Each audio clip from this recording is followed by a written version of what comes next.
So today we are going to learn about the lattice modifier. So with this modifier, we can deform any model very easily. So I took a monkey head for that. So I'm going to press Ctrl 3. With that, we can give 3 subdivision directly. Then apply it, object, shed smooth. Then press Shift A, then hit on the lattice. So we got one box. This is a wireframe box.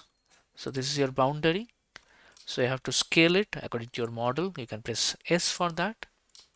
Then select your model, which one you want to deform, add modifier, deform. Then you have to go to here, the lattice. And from the eyedropper, select the lattice object. So from here also you can select, or else from the viewport also you can do that. Lattice is already selected. Now I'm going to deform our model. So select this boundary box, then press tab. You can get some points on that. Then just move it by pressing G, or else you can use a transform tool also. As you can see, as I deform the vertices of this lattice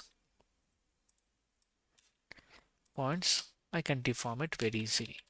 You can add some more points on that guide.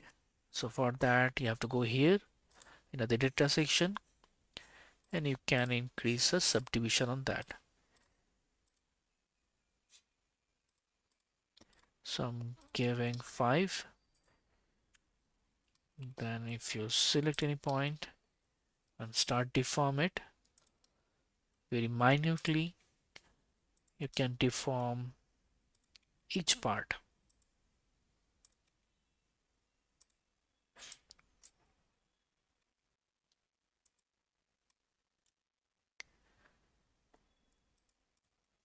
Yeah. Hope you like it. See you in the next video.